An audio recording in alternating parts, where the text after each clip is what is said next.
Madame, Monsieur, bonsoir. Merci de témoigner votre fidélité à ITV. C'est l'heure des principales informations, dont voici les titres.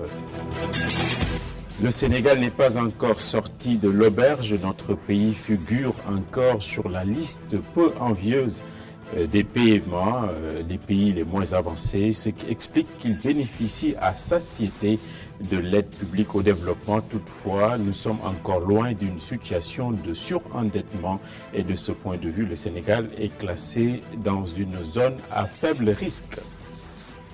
La grande inquiétude des résidents de Thiaroye-sur-Mer quant au sort des 6 des leurs partis en haute mer et qui ne sont pas encore revenus. Les pêcheurs ont été portés disparus.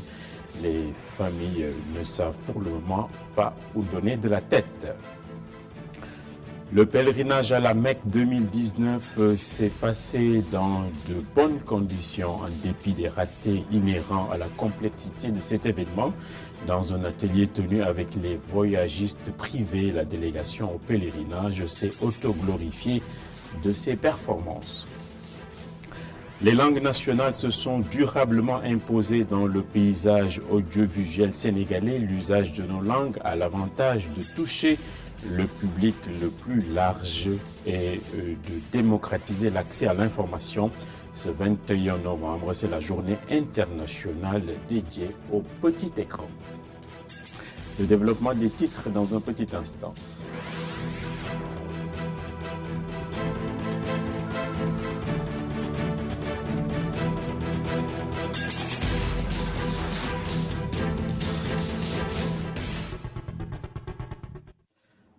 Seydina Fall d'Ibo Ghazali qui défraie la chronique sera déféré dès demain au parquet.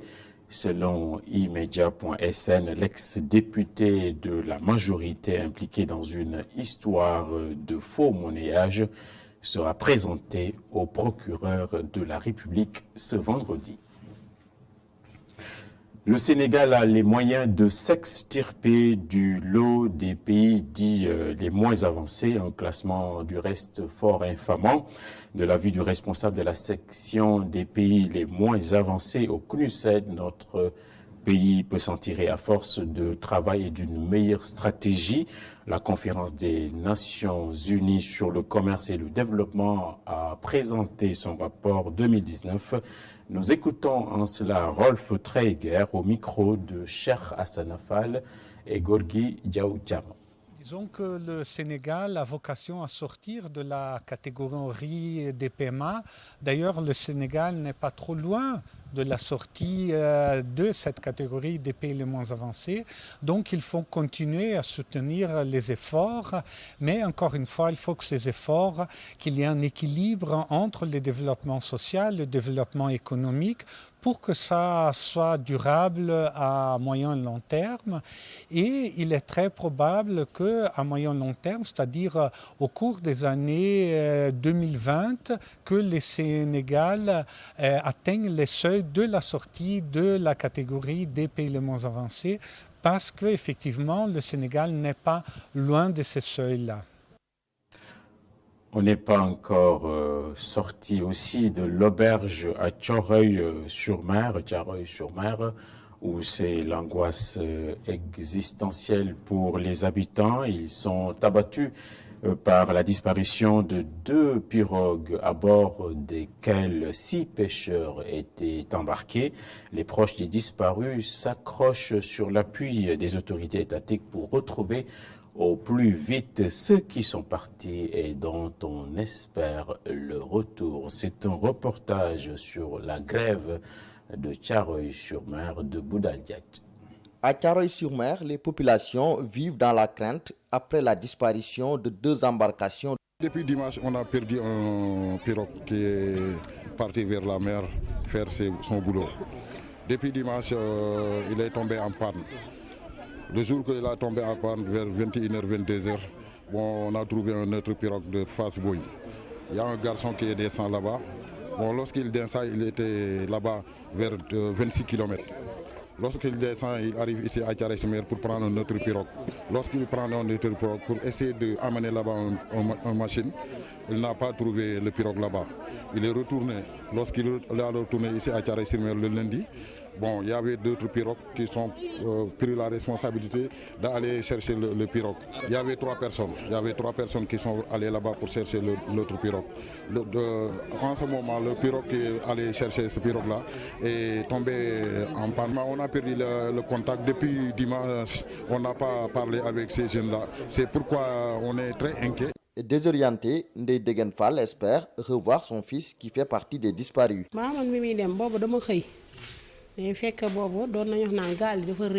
J'espère qu'il va revenir parce qu'il était juste parti pour aider ses compatriotes qui sont dans le besoin. Vraiment, on prie pour lui pour qu'il nous revienne en paix.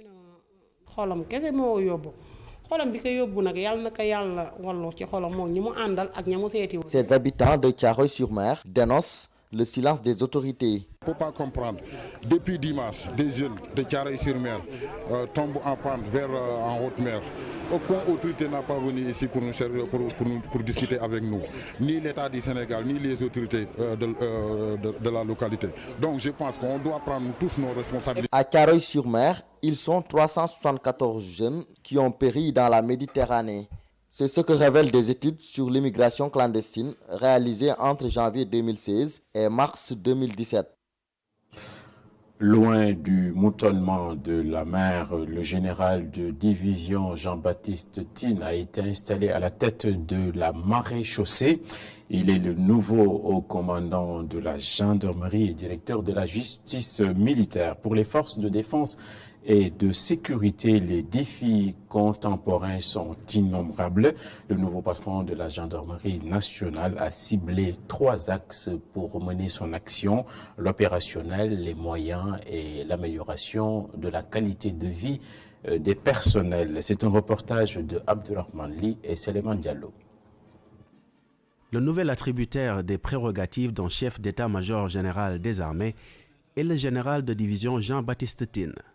Officiellement installé au poste de haut commandement de la gendarmerie et directeur de la justice militaire, il remplace le général Chersen, un vrai parcours de combattant pour qui le décret numéro 20-19-1479 du 17 septembre 2019 a été signé.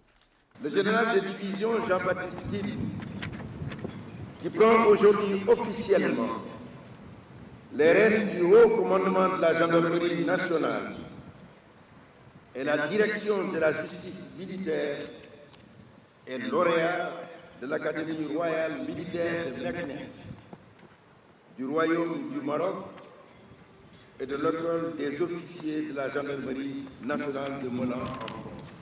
Le général de division Jean-Baptiste Tine a en outre acquis, au cours de sa longue et brillante carrière, une expérience professionnelle très riche dans les domaines de la sécurité et de la défense, mais aussi dans celui du maintien de la paix et de la police internationale. Une fois n'est pas coutume, le natif de Thiès a, à son tour, remercié ses proches parents, non sans perdre de vue les défis qui l'attendent dans un contexte d'insécurité généralisée. Je compte orienter mon action autour de 3 axes. L'intensification de l'activité opérationnelle, l'adéquation des missions aux moyens en termes d'équipement et d'infrastructures, et enfin l'amélioration de la condition sociale du personnel. Le maillage du territoire se poursuivra à travers non seulement l'opérationnalisation des communautés de brigades, mais également l'entrée en service dans le courant 2020 des sections de recherche de Thiès et de Saint-Louis. Et pour atteindre ces objectifs, les moyens doivent suivre. Une chose que le général de division Jean-Baptiste Tine a bien comprise. Il entend commander ses troupes avec justice et justesse. J'entends mettre en adéquation les moyens avec nos missions grâce à l'amélioration des équipements et des infrastructures. Il s'agira donc de doter les personnels de moyens d'action performants et d'améliorer la disponibilité opérationnelle grâce à l'augmentation des logements en caserne. La protection des personnels sera davantage prise en considération pour leur permettre de faire face en toute sécurité aux aléas du service. Une cérémonie d'installation dont l'épilogue a été marqué par la première revue des troupes du général de division Jean-Baptiste Tine et d'un défilé.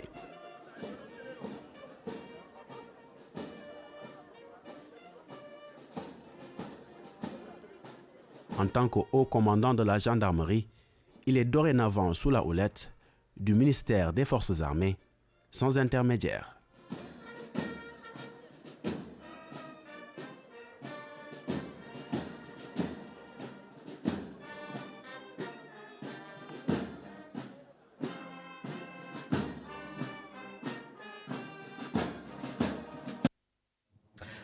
À Saint-Louis, où une section de recherche de la gendarmerie a été installée, le général l'a dit dans l'élément. À Saint-Louis s'est tenue donc une conférence territoriale dont l'intérêt est de passer en revue les projets et chantiers en cours d'exécution dans la région. Les autorités administratives, les collectivités territoriales ainsi que les ONG ont animé cette revue. Il a été dit que plus de 800 milliards ont été déjà déversés dans la région en termes d'investissement. Momar Alisnia, qui est notre correspondant dans la région, a tendu son micro au gouverneur de Saint-Louis qui s'appelle Alun Badaragna, que nous écoutons. Il faut retenir que la région de Saint-Louis pèse à la date d'aujourd'hui 822 milliards de francs CFA. Vous voyez, 822 milliards de francs CFA pour 463 projets visibles, vérifiables, qui s'échelonnent de Pal à Diaba, c'est-à-dire sur toute la région de Saint-Louis, dans le département de Saint-Louis, dans le département de Podor, dans le département de Dagana. Sur ces 822 milliards, les mesures, les projets issus des mesures, 33 mesures prises par le président de la République lors du conseil délocalisé de juin 2012 portent sur 306 milliards 945 millions. Un peu plus de ce 306 milliards 700 annoncés l'année dernière, puisque certains projets ont vu leur enveloppe monter un tout petit peu. Pour les investissements de l'État, en dehors donc des mesures du Conseil des ministres, l'État a d'autres projets qu'il développe. Ces projets sont au nombre de 184 pour un montant global de 479 milliards 849 millions. Les projets d'investissement en cours portés par les collectivités territoriales, les communes, les départements sont au nombre de 151 projets pour 16 milliards 736 millions. Et les programmes portés, les projets d'investissement portés par les ONG au nombre de 95, se chiffrant à 19 milliards 459 millions. Voilà la grande communication du gouverneur qui s'est également prononcé sur les opérations de la DESCOS, la direction de la surveillance et du contrôle de l'occupation des sols, qui est beaucoup intervenu à Ngalel ces derniers temps.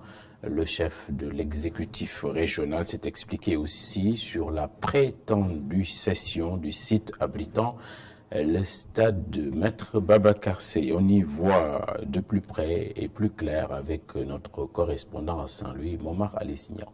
Le gouverneur de la région de Saint-Louis a profité de son face-à-face avec la presse à l'issue de la conférence territoriale pour éclairer les populations sur le titre foncier 28 situé aux abords de l'aéroport régional et où la DESCOS a démoli récemment certaines constructions qui commençaient à sortir de terre.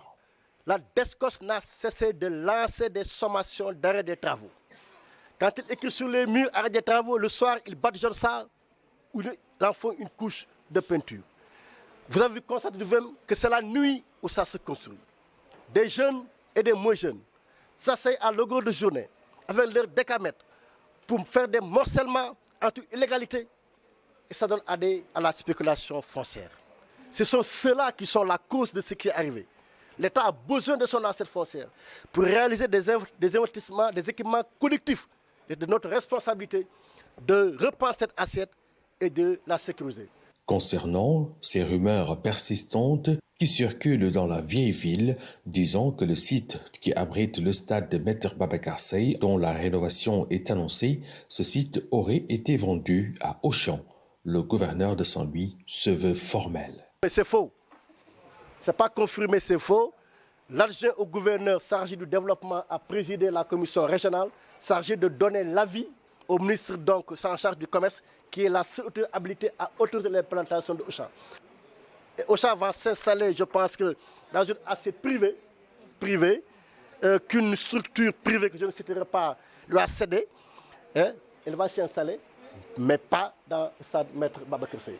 Il a par ailleurs précisé qu'aucune objection n'a été enregistrée par rapport à l'installation prochaine des magasins Auchan à Saint-Louis.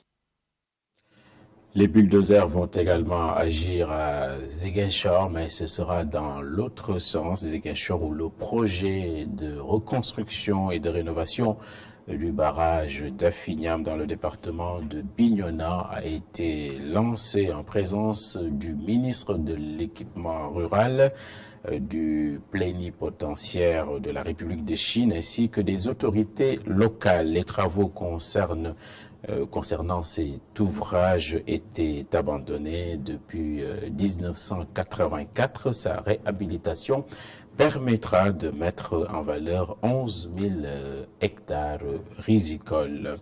Hassan Ba et Daouda Sambou sont à Ziguinchor pour ITV.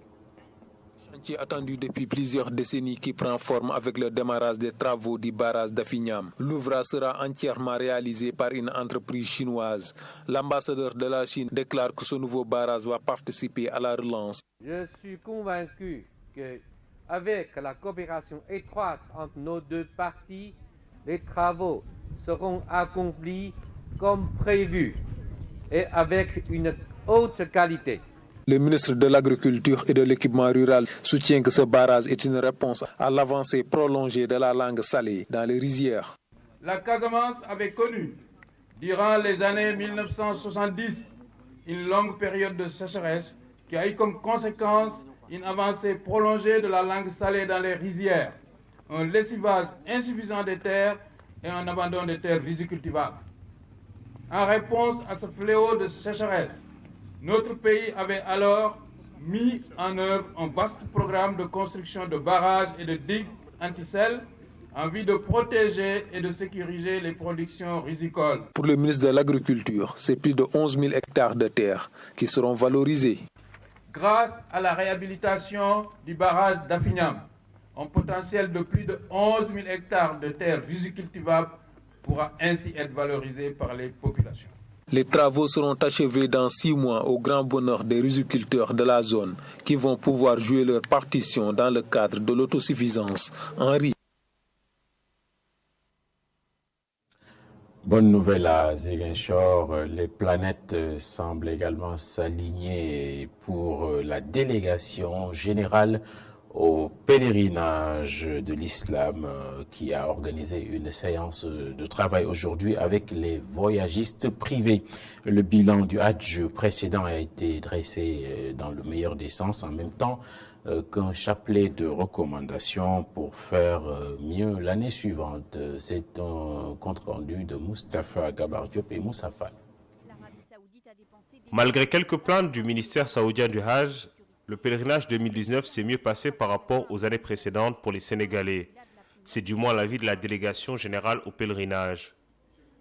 Les 287 compagnies privées affrétant des pèlerins à la Mecque chaque année et la délégation générale au pèlerinage ont dégagé ce jeudi des recommandations pour améliorer le système en place. Nous avons déjà pu avoir une sorte d'esquisse de feuille de route pour 2020 sur les questions qu'ils ont soulevées concernant l'organisation du pèlerinage, concernant la capacitation des acteurs privés, concernant les outils de gestion des regroupements, concernant la révision des textes réglementaires fondamentalement du cahier de charges. Un bilan qui n'est pas du goût de tous les voyagistes privés. Certains ont même quitté la salle avant la fin de la rencontre pour montrer leur désapprobation. Il n'y avait pas d'ordre du jour, on n'était pas préparé, il n'y a pas de termes de référence. Pour faire une évaluation, il y a des termes de référence. On devait les avoir, nous préparer et venir. Lui, il a préparé sa réunion. Pour les perspectives aussi, il doit y avoir des termes de référence. Mais on n'était pas au courant. Mais on a fait une motion pour dire que non, on n'était pas au courant de ces points-là. On ne peut pas en débattre. Aujourd'hui, on a une assemblée générale samedi prochain. On va traiter de tous ces points samedi dans notre assemblée générale. Et maintenant, s'il faut revenir, revoir les règles ou discuter avec eux, on le fera. Sur les 13 000 pèlerins sénégalais, 11 000 ont été pris en charge par des compagnies privées. Selon la délégation générale, ces compagnies doivent se soumettre aux règles édictées par les autorités saoudiennes pour une meilleure prise en charge des pèlerins. La réglementation, c'est deux parties. La réglementation nationale, la réglementation en Arabie Saoudite. La réglementation en Arabie Saoudite est prise par un État souverain. Cet État souverain, quand il prend une règle, elle devient applicable à l'ensemble des participants des pays. Nous avons reçu une lettre qui nous informe que pour cette année, les organisateurs qui n'ont pas un agrément IATA ne seront pas activés sur le portail électronique. 3 autres rencontres de ce genre ont été annoncées pour préparer le Hajj 2020. Les enregistrements pour le pèlerinage 2020 débuteront le 1er mars sur la plateforme nationale en ligne.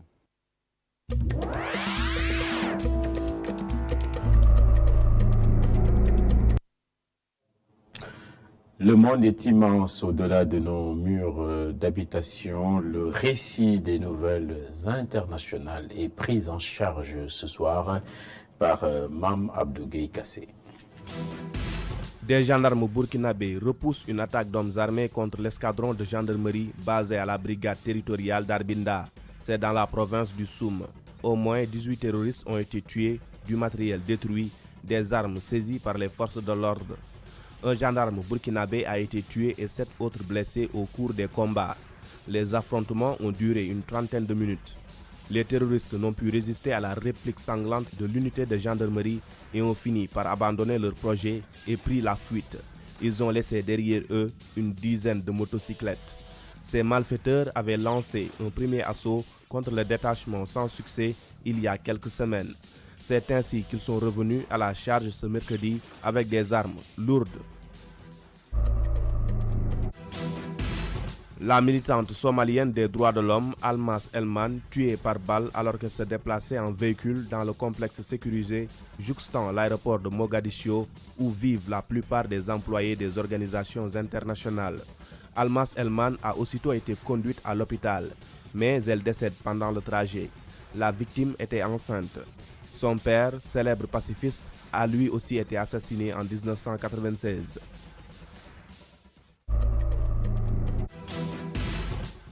L'actualité internationale hors d'Afrique, le front syndical contre la réforme des retraites s'est étoffé aujourd'hui avec la décision de la CFDT cheminots et de plusieurs syndicats d'EDF d'appeler à la grève le 5 décembre prochain. Un écueil de plus pour l'exécutif français qui veut parer à tous les scénarios face à cette nouvelle inconnue sociale après les Gilets jaunes. Le secrétaire général de la Confédération réformiste qui ne manifestera pas le 5 décembre prochain a ajouté à la pression en mettant en garde le président de la République contre toute entorse à ses promesses de campagne et en l'évitant à sortir de l'ambiguïté.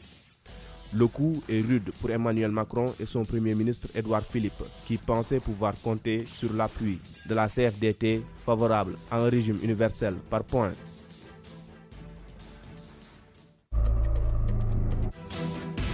Les candidats à l'investiture démocrate pour l'élection présidentielle américaine de novembre 2020 ont affiché un front uni pour soutenir l'enquête préalable à une procédure de destitution de Donald Trump, alors que les auditions publiques au Congrès ont débuté la semaine dernière.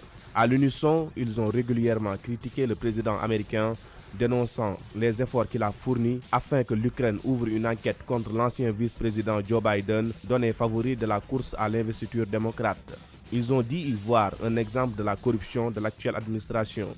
À Atlanta, au cours du 5e débat organisé en vue de la primaire démocrate, les rivaux ont de nouveau exprimé leur divergence sur la question de l'assurance maladie et des impôts, mais en se montrant globalement courtois loin des attaques qui avaient animé les précédents rendez-vous. Ce nouveau débat télévisé intervient au jour de l'audition publique de l'ambassadeur américain auprès de l'Union européenne, Gordon Sondland, témoin clé de l'enquête de la Chambre des représentants qui a déclaré avoir collaboré avec Rudy Giuliani, l'avocat personnel du président, sur les ordres de ce dernier dans l'affaire dite ukrainienne.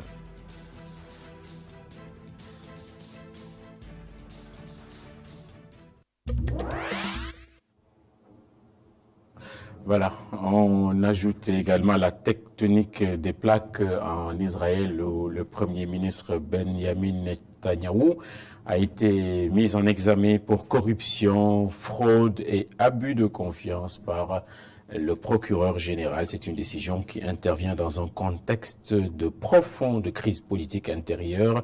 Le pays n'arrive pas encore à se donner un gouvernement.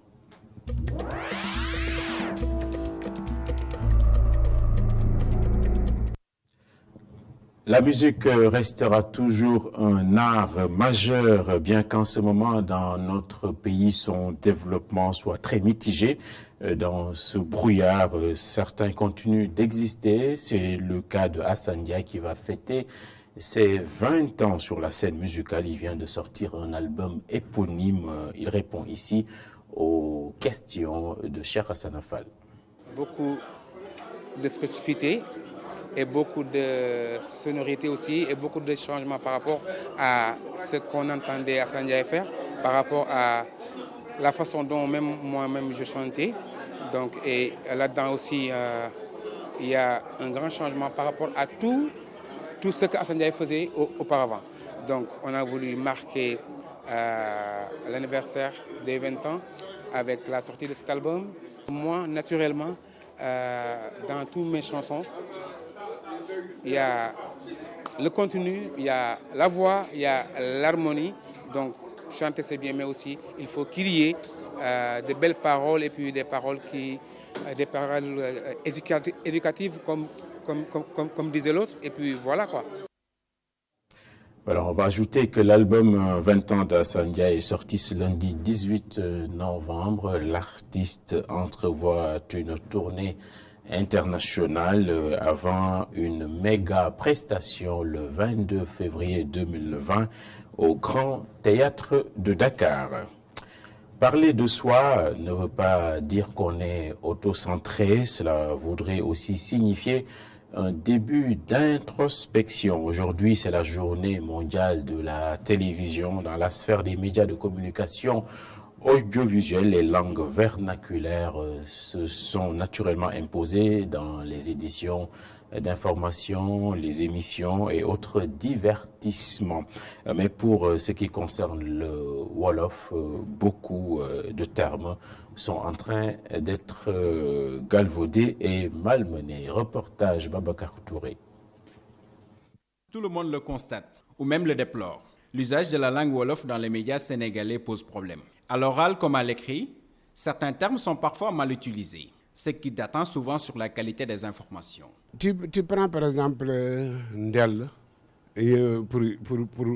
pour traduire bombe ou je ne sais pas, tout ce qui explose. Ce qui fait que généralement le sens de l'information est galvaudé parce que si tu traduis Ndel par bombe alors que ce n'est pas une bombe, déjà le locuteur, l'auditeur, ce qu'il reçoit, ce n'est pas la bonne information. Une telle situation n'est pas neutre. Elle s'explique par la négligence, mais aussi la méconnaissance du Wolof comme langue de travail. Je vois par exemple des reporters qui ne parlent pas bien le Wolof. Ils préfèrent souvent utiliser la langue française. C'est normal, c'est une langue quand même de travail. Mais le Wolof, c'est quand même la langue maternelle, c'est la langue la plus parlée au Sénégal.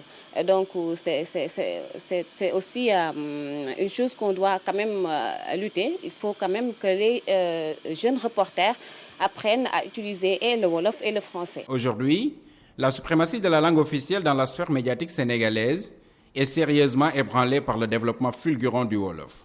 Le maintien de cette tendance exige des efforts de la part des acteurs.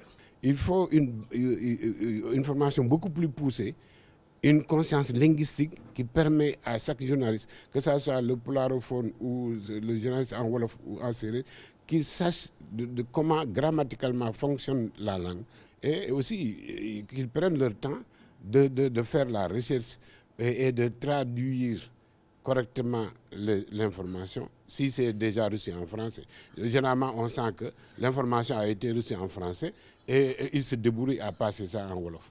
Au-delà du Wolof, c'est le problème de l'usage des langues nationales qui se pose dans les médias du pays. En tant que vecteur de l'éveil des consciences, les médias ont aujourd'hui une lourde responsabilité face à ce fléau.